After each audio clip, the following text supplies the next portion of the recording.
Hello दोस्तों, मैं जयंत शर्मा स्वागत करता हूं आपका आपके अपने YouTube channel Harda degree college में।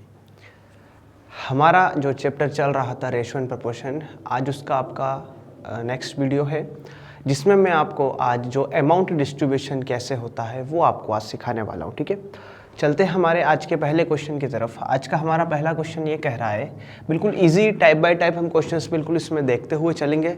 सबसे पहला जो हमारा क्वेश्चन कह रहा है वो कह रहा है कि टोटल अमाउंट आपको दिया है 4500 रुपीज़, 4500 रुपये 4500 रुपीज़ आपको दिया है, जिसको आपको ए और बी में डिस्ट्रीब्यूट करना है 4:5 में। ठीक है, अब आपने ए और बी में डिस्ट्रीब्यूट किया 4:5 में, तो आप सबसे पहले देखें कि भाई यहाँ से 4 और 5 टोटल यदि मिलाएं हैं तो हम कितने पार्ट हो रहे हैं। यदि 4500 रुपये को हम डिस्ट्रीब्यूट करेंगे भी तो कितने पार्ट में डिस्ट्रीब्यूट हो रहा है। तो यहाँ से 4 + 5 यदि मैं 4500 रुपये को डिस्ट्रीब्यूट करता हूँ तो वो 9 पार्ट में डिस्ट्रीब्यूट हो रहा है यहाँ से। ठीक है, 9 पार्ट में डिस्ट्रीब्यूट हो रहा है यहाँ से। 9 पार्ट में डिस्ट्रीब्यूट कितना हो रहा है आपका 4500 रुपये। ठीक है, मतलब यदि मैं 9 चेयर खरीद के लाता हूँ तो 9 चेयर के लिए मुझे कितने रुपए देना पड़ेगा 4500 रुपये। सपोज यदि मैंने एक चेयर खरीद के लाया है ना, तो मुझे कितने रुपए देना पड़ेगा 500 रुपये।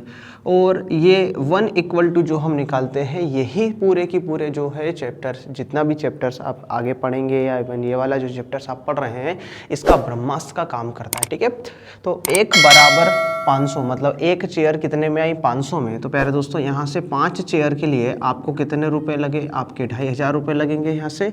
और 4 चेयर के लिए आपके कितने रुपए लगेंगे यहाँ से 2000 रुपये। ठीक है, तो यही अमाउंट आपका डिस्ट्रीब्यूशन होता है और यही अमाउंट डिस्ट्रीब्यूशन आपका कहलाता है। और इसी से रिलेटेड एग्जाम में आपको क्वेश्चंस भी आते हैं। धीरे धीरे हम लेवल की तरफ बढ़ेंगे। ठीक है, इसका स्क्रीनशॉट आप ले लीजिए यदि लेना चाहे तो। आगे हमारा इसी में जो नेक्स्ट क्वेश्चन हमारा बनता है वो बनता है, जैसे कि सपोज मैंने कहा आपके सामने कि अब हमारे पास 3 पर्सन हैं A, B, C। ठीक है, सपोज मैंने यहाँ लिखा 6:4:5, इस तरीके से मैंने लिखा यहाँ से।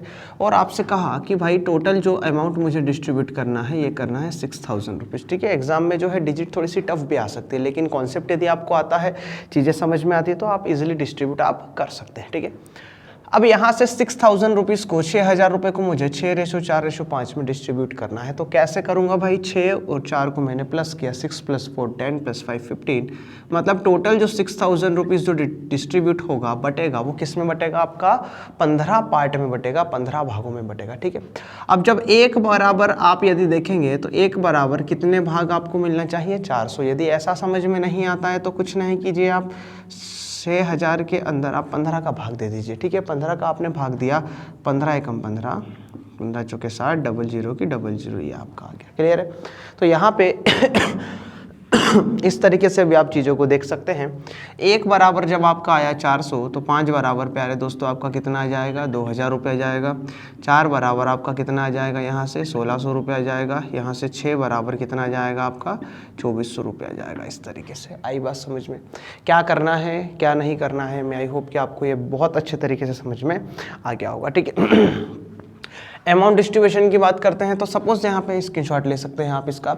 अगर यहाँ पे वो कहता है, सपोज ऐसा उसने कह दिया यहाँ पे कि भाई 6000 रुपीज़ की जगह और कुछ अमाउंट दे दिया, और उसने कह दिया यहाँ पे कि अब एक काम कीजिए, आप A:B और B:C के अंदर अमाउंट को डिस्ट्रीब्यूट कीजिए, जो आपका है 2:6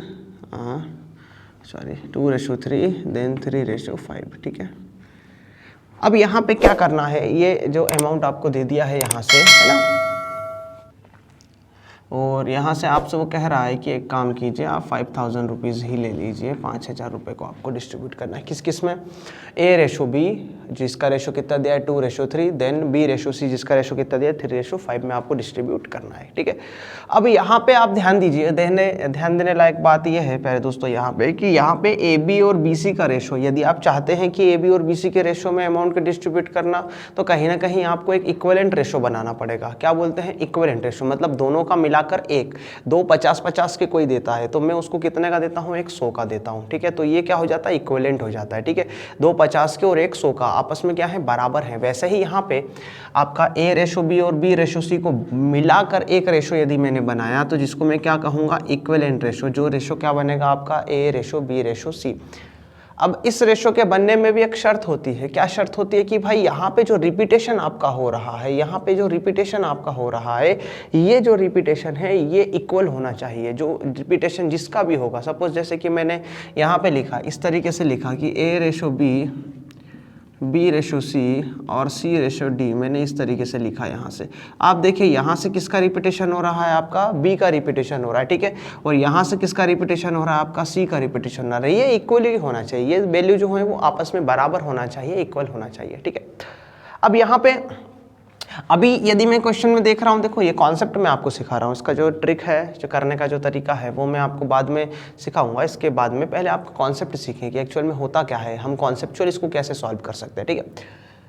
A B C ये दोनों बराबर होने चाहिए, कौन B, तो आप ध्यान दीजिए कि ये भी 3 है और ये भी 3 है। B की वैल्यू जो है वो A के लिए भी 3 है और C के लिए भी कितनी है, 3 है, ठीक है। हाँ, A और C की वैल्यू अलग अलग हो सकती है, लेकिन आप ध्यान दीजिए B की जो वैल्यू है वो किसके लिए, A के लिए भी सेम है और C के लिए भी क्या है, सेम है। तो प्यारे दोस्तों यहाँ पे मैंने आपसे कहा 2 रेशो 3 रेशो कितना, 5, ठीक है।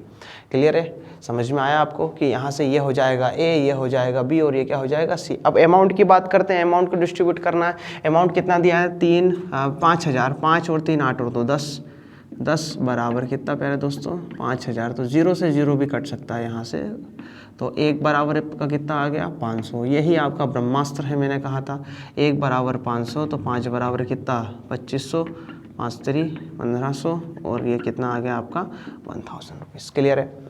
मैं आई होप कि ये वाला जो कॉन्सेप्ट है ये आपको समझ में आ गया होगा। अब आपके मन में एक सवाल आता है यहाँ से कि सर सपोज यदि इक्वल नहीं हुआ तो, है ना, इक्वल यदि नहीं हुआ तो अपन कॉन्सेप्ट देखते हैं उसका। यदि इक्वल नहीं हुआ तो जैसे कि मैंने लिखा A ratio B then B ratio C, amount अभी मैं नहीं ले रहा हूँ, है ना। मैंने लिखा 2 रेशो 3 5 रेशो 6 देन 3 रेशो 2, ठीक है। अब यहाँ पे आप एक चीज़ का ध्यान दें कि भाई यहाँ पे सपोज आप देखें कि रिपीटेशन किसका हो रहा है, B का हो रहा है, रिपीटेशन B का हो रहा है। तो यहाँ से देखो B की वैल्यू 1 6 है और एक कितना है, 3 है। आप खुद सोचो कि क्या ये इक्वल है, क्या आप कहेंगे सर इक्वल नहीं है। इक्वल नहीं है तो क्या करना है मेरे भाई, इक्वल नहीं है तो इक्वल करना है, ध्यान रखो, इक्वल नहीं है तो इक्वल करना है, ठीक है। और यदि इक्वल है तो डायरेक्ट उठा के आप वही की वही वैल्यू रख सकते हैं, आपका आंसर तुरंत आ जाएगा, ठीक है। अब देखो यहाँ पे इक्वल नहीं है, यहाँ पे B को यदि मैं चेक करूँ, B का रिपीटेशन हो रहा है लेकिन B यहाँ पे इक्वल नहीं है। B इक्वल नहीं है तो ये 6 और ये कितना, 3 आपका, ठीक है। तो ये 6 है और ये 3 है। तो प्यारे दोस्तों कुछ नहीं करना आपको, यहाँ पे आपको इन दोनों को इक्वल करना है, ठीक है। तो यदि इन दोनों को इक्वल करना है तो यहाँ पे कुछ नहीं करना, यहाँ पे आपको बस ये जो है इसके अंदर ऐसे नंबर का मल्टीप्लाई करो जिससे ये 6 बन जाए। तो आप कहेंगे कि सर बिल्कुल एक काम करते हैं, हम 2 का मल्टीप्लाई करते हैं। अब एक शर्त ये होती है कि भाई आप इधर 2 का मल्टीप्लाई कर रहे हो तो ये आपको इधर भी करना पड़ेगा, ठीक है, इक्वलिटी वाला चलता है। अब यहाँ से आपका जो न्यू रेशो बना वो क्या बना, 5 रेशो 6। अब यहाँ से देखो 3 दूनी 6 और 2 दूनी 4। तो प्यारे दोस्तों वही मैं आपको समझाना चाह रहा था कि भाई ये जो बीच वाला होता है, जो रिपीट होता है, उसकी वैल्यू आपस में इक्वल होना चाहिए, बराबर होना चाहिए। तो देखो ये हो गया आपका रेशो आ गया 5 रेशो 6 रेशो 4। क्लियर है।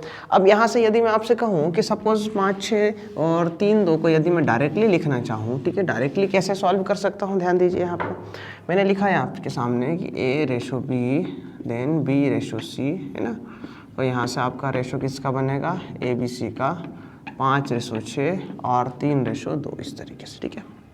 अब मैं डायरेक्टली तरीका बताऊं कि भाई डायरेक्टली हम इसको कैसे देखते हैं। तो डायरेक्टली देखने के लिए कुछ नहीं करना, आपको यहाँ से इस तरीके से मल्टीप्लाई करना है, ठीक है। 5 और 3 का मल्टीप्लाई किया 15, 3 और 6 का किया 6 3 18 और यहाँ से 6 और 2 का किया तो 6 दूनी कितना आ गया पहले दोस्तों, 12, ठीक है। अब यहाँ से यदि मैं इसको देखूँ तो क्या ये कट शॉट हो सकता है, तो आप कहेंगे सर बिल्कुल 3 से कट शॉट हो गया। तो 3 से कटा 15 तो कितना आया 5, 3 से कटा तो कितना आया 6, 3 से कटा तो कितना आया 4, ये आपका आंसर आ गया 5 रेशो 6 रेशो 4। क्लियर है। किस तरीके से मल्टीप्लाई करना है, ऐसा ऐसा और ऐसा, 5 3 का पहला, 3 6 का दूसरा, 6 2 का तीसरा, ठीक है। क्लियर है, स्क्रीनशॉट ले लीजिए, आपको ले सकते हैं। तो चलिए आगे की तरफ इसमें देखते हैं हम। यहाँ पे मैंने कहा आपसे कि 5 रेशो 7 देन 2 रेशो कुछ भी ले लीजिए, 3 ले लीजिए, ठीक है, ये लीजिए, ठीक। अब ABC का रेशो क्रिएट करना है। ABC का रेशो क्रिएट कर लेंगे तो आप अमाउंट अपने आप डिस्ट्रीब्यूट कर पाएंगे, ठीक है, अपने आप डिस्ट्रीब्यूट कर लेंगे, कोई इसमें दिक्कत नहीं होगी।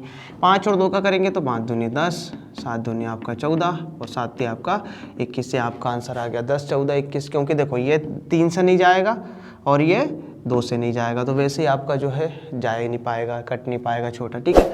अब एक मैं आपको दे रहा हूँ क्वेश्चन, ठीक है, यहाँ पे, और आपको इसका आंसर कमेंट बॉक्स में मैसेज करके बताना है ना। A/B, B/C, 11:13, 5/3, है ना। आप इसका जो मैसेज है, जो आंसर है वो मुझे कमेंट बॉक्स आप मैसेज करके बताइए, ठीक है। मिलते हैं नेक्स्ट वीडियो में इसके आगे के पार्ट के साथ में। Thank you.